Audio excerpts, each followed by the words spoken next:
2026-27च्या गळीत हंगामासाठी केंद्रीय मंत्रिमंडळाच्या बैठकीमध्ये एफआरपीत 100 रुपये वाढ करण्याचा निर्णय झाला। वरवर पाहता हा निर्णय जरी स्वागतार्ह वाटत असला तरी ही वाढ अतिशय तोकडी आहे।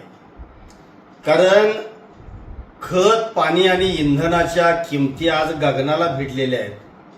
खताच्या किमतीमध्ये 52% वाढ झाली, ठिबक खतांच्या किमतीमध्ये 85% वाढ झाली, तणनाशक 80% वाढली, शेत मशागत 30%, तर डिझेल पीव्हीसीच्या किमती ह्या 110 पटीनं वाढलेल्या आहेत। त्यामुळेच ही वाढ तोकडी आहे।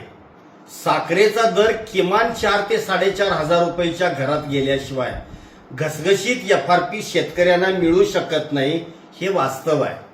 एकतर नवी पिढी शेतीवरती रमायला तयार नाही, शेतीची दारिद्र्य रेषा रोज बाळंत होत आहे। शेतीमध्ये जिंकणारे मुठभर आहेत तर हरणारे खंडीभर आहेत।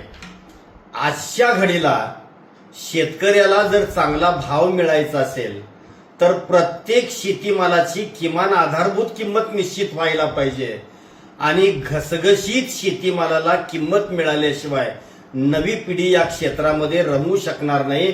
नवी पिढी आम्ही शेतावरील मारत आहोत, हे शेतीचं विदारक वास्तव आहे। त्यामुळेच केवळ 100 रुपयाची एफआरपी मध्ये केलेली वाढ ही अतिशय तोकडी वाढ आहे। याच्यामध्ये अजून किमान 400 ते 500 रुपयानं वाढ झाल्याशिवाय शेतकऱ्याला चांगला ऊसाचा दर मिळू शकत नाही, हे वास्तव आहे।